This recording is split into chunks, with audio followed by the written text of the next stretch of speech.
गांधी के सपनों का भारत, जहां ग्राम स्वराज की स्थापना के लिए बापू ने आजादी से पहले पंचायती राज संस्थानों को मजबूत करने के उद्देश्य से ग्रामीण भारत में विकास की नई बहार लाने के उद्देश्य से आजादी से पहले जो सपना देखा, आज 75 साल की आजादी के बाद भी ग्रामीण भारत हाशिए पर है। ऐसे में देश के भूतपूर्व प्रधानमंत्री स्वर्गीय राजीव गांधी के उन बातों को याद करना होगा जिसमें कभी उन्होंने कहा था कि दिल्ली से चला हुआ 1 रुपए गांव के पंचायत पहुंचते पहुंचते वो 15 पैसा हो जाता है। ऐसे में त्रिस्तरीय पंचायत चुनाव बिहार में चल रहा है। हमारी यात्रा पहुंची है समस्तीपुर। समस्तीपुर के बारिशनगर प्रखंड के ग्राम पंचायत राज छतनेश्वर, जहां हम एक सामाजिक कार्यकर्ता से मिल रहे हैं जिनका नाम है दिगंबर कुमार राय जी। दिगंबर कुमार राय जी के बारे में अगर बताएं तो ये पिछले 15 वर्षों से अपनी सामाजिक जिम्मेदारी का निर्वहन करते हुए लोकतांत्रिक व्यवस्था में अपनी आस्था रखते हैं और 2015 के विधानसभा चुनाव में इन्होंने एमएलए का चुनाव भी लड़ा था।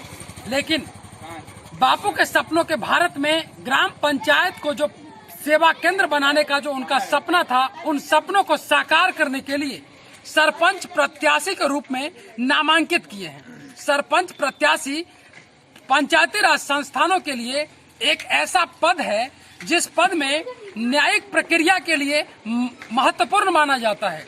अगर ऐसे बात करें तो हाल ही में जस्टिस फॉर इंडिया नाम की एजेंसी ने एक रिपोर्ट लाया, जिस रिपोर्ट में यह कहा गया कि देश के न्यायालय में लगभग 36 करोड़ मुकदमा लंबित है। ऐसे में 140 करोड़ की आबादी में अगर 36 करोड़ मुकदमा देश में लंबित है तो यह सवाल उस न्यायिक प्रक्रिया पर आता है जहां जनता के पैसे से लोकतंत्र चलता है। अब दिगंबर राय जी जैसे लोग जो समाज में समथिंग बैक टू सोसाइटी करने के उद्देश्य से आए हैं सरपंच के रूप में, हम इनसे जानना चाहेंगे इनके विचार और इनके विचार में ये सरपंच पद को कैसे देखते हैं, अपनी न्यायिक जिम्मेदारी का कैसे निर्वहन करेंगे। सबसे पहले आपका कार्यक्रम में स्वागत है। नमस्कार। नमस्कार। आप हमें ये बताइए दिगंबर राय जी कि राजनीति में क्यों आए, क्या सोच कर राजनीति में आए, ऐसा क्या लगा कि सामाजिक कार्यकर्ता की भूमिका में कहीं न कहीं विकास या समथिंग बैक टू सोसाइटी नहीं हो रहा था, इस उद्देश्य से या कोई और वजह था? क्या प्रेरणा का स्रोत रहा राजनीति में आने का? देखिए, मेरा राजनीति में आने का सबसे बड़ा उद्देश्य ये है कि मैं बहुत पूर्व से एक चीज़ देखता आ रहा हूँ कि समाज के जो भी शोषित वर्ग के लोग हैं वो उनको उत्थान के लिए कभी मौका नहीं दिया गया। सब लोग न्याय के लिए दर दर भटकते रहे, छोटे मोटे मामले को लेकर के थाना पुलिस कोर्ट कचहरी करते रहे और उनका जो आर्थिक स्थिति है और दिन प्रतिदिन ऊपर उठने के जगह नीचे गिरता चला गया। और यहाँ का जो युवा है उसके लिए कोई भी इस तरह का संस्था हमारे गांव में नहीं है, किसी तरह का न्यायिक व्यवस्था ढंग से कायम नहीं है। यहाँ जो बड़े हैं वो बड़े हैं, जो छोटे हैं छोटे हैं, ये फासले को कम करने का मेरा मेन उद्देश्य है। और मैं इसमें जो न्याय प्रक्रिया में इसलिए आना चाहता हूँ ताकि मैं शुरू से ही एक सामाजिक रहा हूँ, हमारे परिवार के सारे सदस्य सामाजिक ही रहे हैं और मैं समाज में आकर के समाज के उत्थान के लिए जो बेहतर से बेहतर कार्य करना होगा उसको करने के लिए मैं सारा प्रयास और प्रयत्न करता रहूँगा। आज जो सरपंच का जो पद होता है उनकी मुख्य जिम्मेदारी यह होती है कि समाज में जो भी छोटी मोटी घटनाएं हैं उनको पंच के द्वारा कई सारे पंचों के सहयोग से उस मामले को थाना तक नहीं पहुंचने देना। इसी उद्देश्य से इस पंचायती राज संस्थानों को बापू को बनाने का सपना था। ऐसे में आज थाना में जो एफआईआर होता है उस एफआईआर लोड इतना बढ़ गया है न्यायालयों में कि लोगों को न्याय मिलने में 25-25 साल और 30-30 साल लग जाते हैं। ऐसे में आप सरपंच होने के बाद कैसे उनको त्वरित न्याय देंगे, कैसे विकास के साथ न्याय की यह यात्रा आगे बढ़ेगी? मेरा जो न्याय का प्रक्रिया होगा वो सबसे पहले तो मेरा एक ग्राम कचहरी का स्थापना होगा। हमारे पंचायत में जितने भी वार्ड हैं, जिस तरह से थाना में एक ओपी पोस्ट होता है उसी तरह मेरा प्रत्येक वार्ड में एक ओपी पोस्ट होगा, जहां से उस वार्ड में जितने भी इस तरह की समस्या होती है वो वहां पहले होगा। वहाँ आएगा। वहाँ जो हमारे द्वारा जो नियुक्त किए गए लोग होंगे वो हम लोगों के साथ आएंगे और इसमें हमारा एक टीम का गठन होगा, जिसमें बड़े बुजुर्ग का भी होगा और युवा का भी होगा। सब लोगों के विचार को सुनेंगे, समझेंगे और जो बेहतर से बेहतर उपाय होगा उसको समाज में लागू करेंगे। ऐसा माना जाता है कि आधी आबादी महिलाओं की है और महिलाओं के प्रति घरेलू हिंसा, युवाओं के लिए नशा, इस तरह की समस्याएं समाज में अपराध को बढ़ा रही हैं। तो इसको आप सोशल अवेयरनेस के द्वारा कैसे कम करेंगे?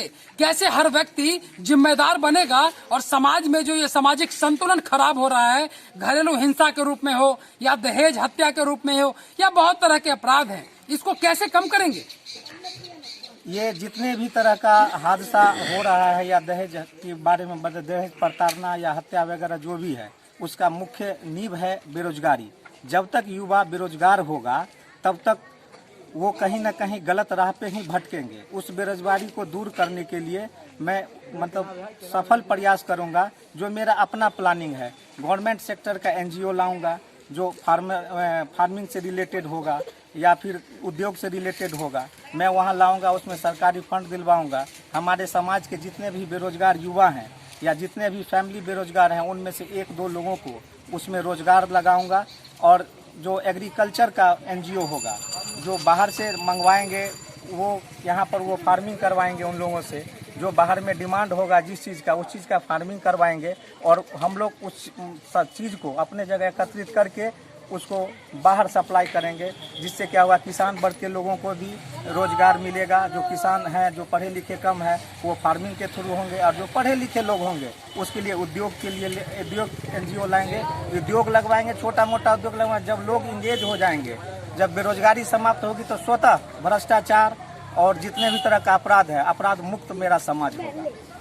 यही मेरा मेन उद्देश्य है बेरोजगारी के लिए। और शिक्षा के लिए भी बेहतर से बेहतर शिक्षा, स्कूल का औचक निरीक्षण करेंगे। टीचर की क्या स्थिति है, स्कूल की क्या स्थिति है, ढंग से पढ़ाई हो रहा है नहीं हो रहा है। क्योंकि आज बच्चा अशिक्षित होगा तो कल वही एक अपराधी होता है। आज उस बच्चे का अगर शिक्षा अच्छे से अच्छे तरीके से दिया जाएगा तो अपराध में जाने का कोई मतलब ही नहीं बनता है। यही 3 उद्देश्य है। सबसे पहला फोकस मेरा यही रहेगा, इन चीज़ों को कायम करके पंचायत का जितना भी तरह का समस्या, भ्रष्टाचार, अपराध, इससे मुक्त कराने का मेरा मेन उद्देश्य और जिम्मेवारी है, जिसको मैं भलीपूर्वक निभाने का पूरा प्रयत्न करूँगा। आपकी जानकारी होगी ही, और मैं दर्शकों के लिए और उन नागरिकों के लिए बताना चाहूंगा कि सरपंच का पद इतना निर्णायक होता है जितना विशेषाधिकार डिस्ट्रिक्ट कोर्ट के जज के पास नहीं है, सेशन कोर्ट के जज के पास नहीं है। ये पीठ की जो प्रक्रिया होती है, ये सिर्फ हाई कोर्ट और सुप्रीम कोर्ट के पास होता है। ऐसे में ग्राम पंचायत के सरपंच का पद इतना निर्णायक होता है कि आप हाई कोर्ट और सुप्रीम कोर्ट के बराबर संवैधानिक दर्जा आपको मिला हुआ है, जिससे आप न्यायिक प्रक्रिया में लोगों के लिए जनहित और विकास के साथ न्याय कर सकते हैं।